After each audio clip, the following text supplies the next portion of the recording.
Good afternoon, everybody. It's a pleasure to be with you today. I'm very grateful to be able to speak with you today about something very important to me, something I'm very passionate about. Albert Schweitzer once said, "The true worth of a person is not to be found in that person, him or herself, but in the colors and textures that come alive in others." I want to tell you about a man who brought some colors and textures alive in me via his life and story. I want to tell you about a strong man, a patient, kind, gentle community leader, a loving father, a beloved husband, a man of faith and conviction. I want to tell you about my father, Lester Eugene Potts, Jr., who was born November the 4th, 1928 in a logging camp, a sawmill in Mississippi, later to move to Alabama. Lester was, without a doubt, the finest man I've ever known. I grew up under the shade of this oaken tree of a man, and I have many, many fond memories of those days. Not all of them were fond, such as the polyester that I was dressed in this day in 1968 or 69 when that photo was made. But I was an only child, and my mom and dad really did a beautiful job with this daunting task called parenting. Dad was a community leader. He was the kind of guy that people depended on. He loved people regardless of their background, what they looked like, what their family was like, how much money they had. And he modeled the kind of love that I hope to have in my own life. Dad was about town doing for other people, whether it was building birdhouses for little ladies or coaching Little League football or baseball or serving at his church or serving as a city councilman. Dad was about service. And he grew up in the end of the Great Depression, and he grew up in a sawmill. So Dad was very accustomed to working in that crucible of toil, doing his job and helping others do their jobs. He was just a solid guy. Along about 1999 or so, Dad began to display some behaviors that were not normal for him. He began to forget things. He began to act a little bit differently. He was a little bit more disinhibited. And he made some errors with some bill paying and had some fender benders that were not normal for my dad. I really didn't know any of this was going on. In retrospect, I probably knew some of it was going on, but I think I was in denial. My mother began to tell me things that he was doing. He had retired from the sawmill, by the way, and had moved closer to where I was in Tuscaloosa, Alabama. But being a utilitarian soul, he had gotten another job, this time parking cars in a medical facility. Unbeknownst to me, Dad began to lose cars, lock keys in cars, and wander around in the parking deck, and his coworkers got irritated with him. This a man who was everyone's idol in the workplace because he did so much work and was so dependable. The bottom line is Dad was suffering from Alzheimer's disease, and I, as a neurologist, was in denial, and I didn't recognize the early signs myself. Dad had a story to tell, his life story, the story of Lester Potts, and he became unable to share that story. Poet Maya Angelou has said, "There's no greater agony than bearing an untold story inside you." I think people with dementia sometimes have this untold story that can't get out. I saw this agony up close. My mother saw it up close day to day as she tried to provide care for my dad at home. Dad, a big, strong man in his early 70s, not a typical person with Alzheimer's, became hard to handle. This even-keeled, gentle, wonderful soul became a hazard to have in the home. We have a dementia daycare center in Tuscaloosa, Alabama called Caring Days. And Dad was able to attend this facility at a time when Mother could no longer handle him at home.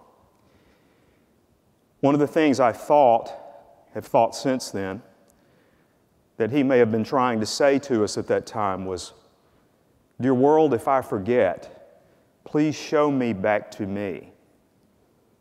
I think that maybe I might even say that if I'm in his condition at some point. What greater thing can we do for somebody than to show them back to themselves if they're forgetting? The people at Caring Days did just that. I was seeing loss, someone who was different than the father that I had come to know as a child. They saw the Lester that was present now, full of potential, full of beauty, full of character. A self was still inside, no shell, and they loved him like he was. The Lester that was presented to them every day, they loved, and they experienced joy with this man. Lester went to Caring Days depressed, and he soon began to liven up. And one of the amazing things that happened when he was down there is he met a gentleman that you see in this picture, George Parker. George Parker was a retired artist. His paintings are hanging on the Gulf Coast to the southeast in many venues. But he had fallen on hard times and had actually had some health problems and wound up in a coma after having had a cardiac arrest.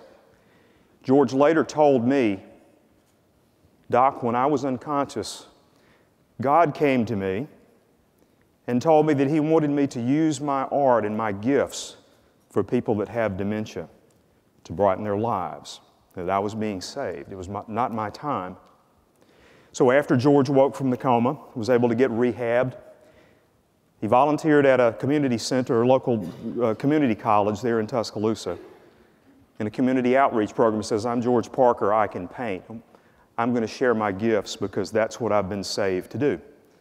So George volunteered at Caring Days, started an art program, and Lester, the old sawmiller, was one of his first pupils. We thought he wouldn't do it. Mother said, "Lester will never paint. He's never painted before. Dad's never drawn anything except to scale it off to build it." But lo and behold, Dad had a hidden talent, a talent for watercolor art. The first thing he brought home was the little hummingbird you saw on the first slide. My mother said, "Oh, honey, that is so pretty. Where did you get that? Who brought that to you?" We need to write a thank you note to them. "I did it, Mama." He was proud of himself. This was at a time when I think he was ashamed because he could no longer do the things that he used to be able to do, that he was known for, things with his hands, fixing things, doing stuff for other people. They showed him, yes, you can still do. You can still do. They gave back his pride. So Dad brought home watercolors. Amazing, different, with lines and forms and color that I had no idea existed in this man's mind and heart. In fact, the two possums are amongst the group. Dad used to see many of those growing up in Pickens County, Alabama.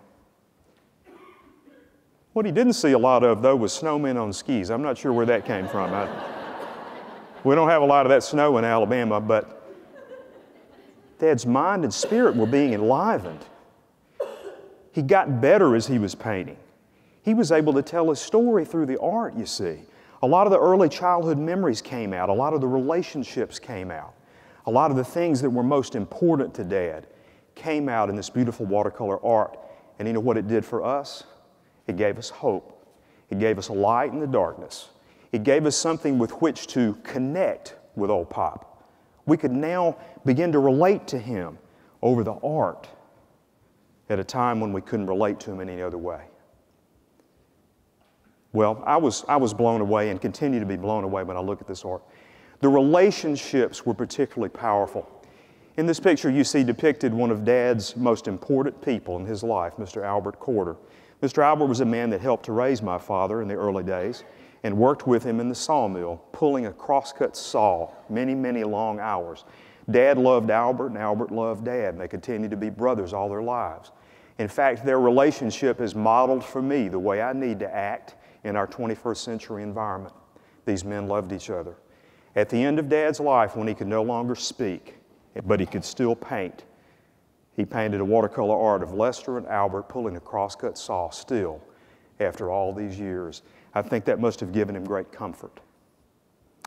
This is Dad's most well-known painting. We call it the Blue Collage, painted at the end of his life, again, at a time when he couldn't speak.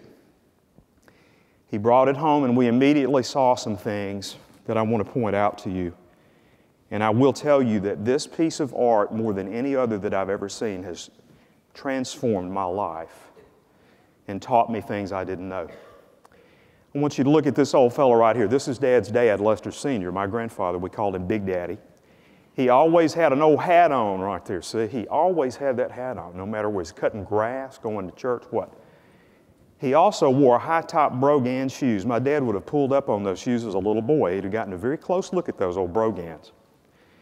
Those birdhouses right there, what Dad used to make and give people in the community, and there's a crosscut saw. Dad used to pull one of those with Albert.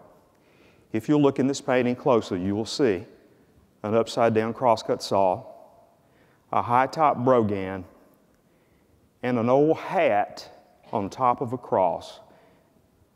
That is Dad's father in abstract, painted at a time when most of the world would have said, Lester's gone. Lester's not here with us anymore. Poor fella. He was somewhere, and it actually may have been a pleasant place. So we also have a birdhouse, old fences, we have leaves, we have rocks, we have trees. That is Lester himself in self-portrait at a time when he couldn't tell us what he was painting. Dad continued to paint till almost the end. He would make these figures, these interlocking circles of color, somehow a sacred circle to me, indicating presence, some element of peace, and some element of wholeness at a time when the world sees him as fading out. His last formed picture was a crosscut saw without the handles. I like to say they were worn off by a life of selfless giving. The crosscut saw without the handles. A month before Dad passed away, we took him to my office that he had never seen. We had Dad's art hanging in the office, and we thought, well, we'll take him up here and let him look at it. Now, this was way past the point that he could communicate verbally. He was in the VA nursing home at the time, by the way, a wonderful place, very compassionate. And we sat him in front of that picture, and he looked at it for about 30 minutes. Was he connecting with a part of himself that he could no longer get in touch with? I don't know, but I certainly hope so.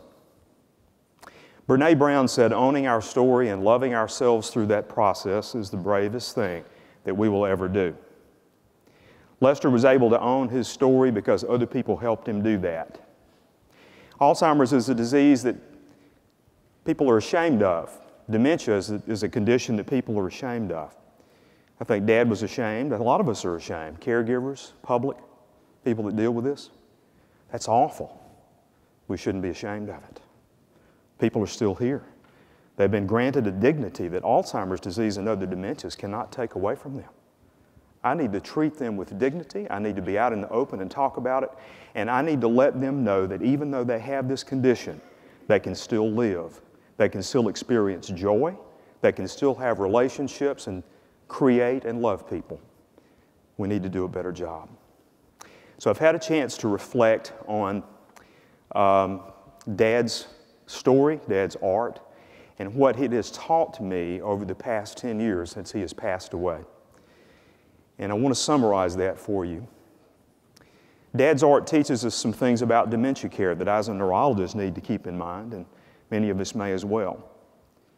The arts and creativity are powerful tools that help people with dementia share their stories. Personhood is not diminished by the loss of cognition.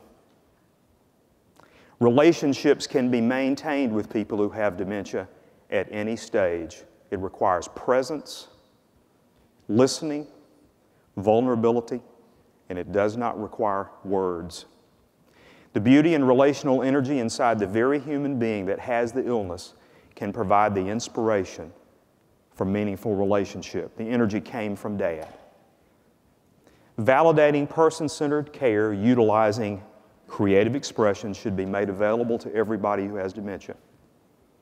Now, I put that out there, and I know there are issues with that, but I encourage us to think about that.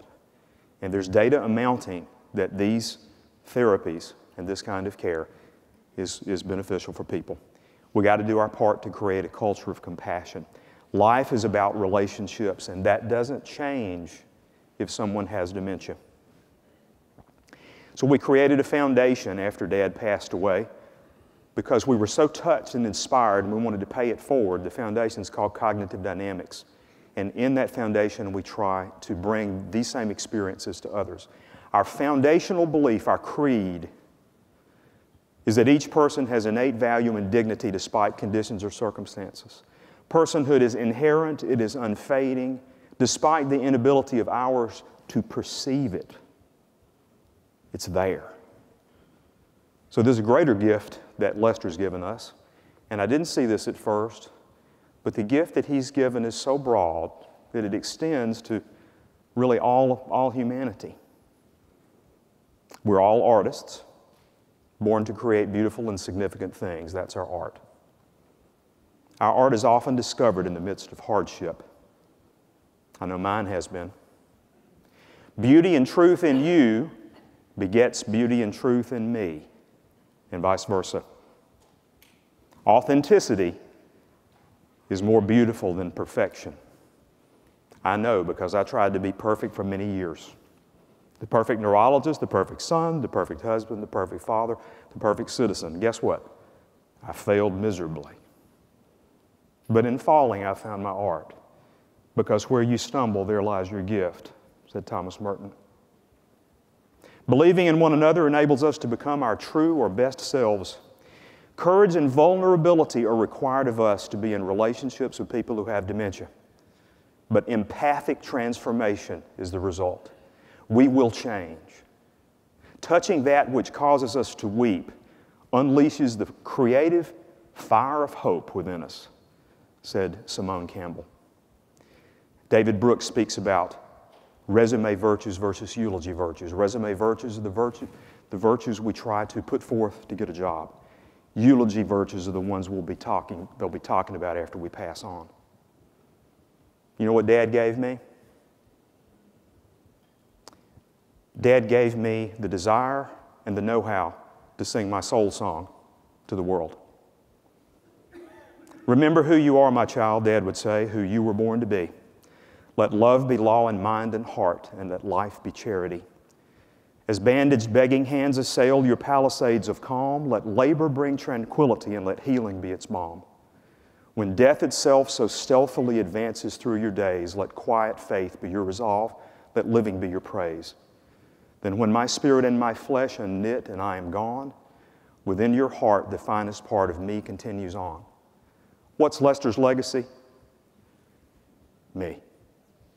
Thank you very much.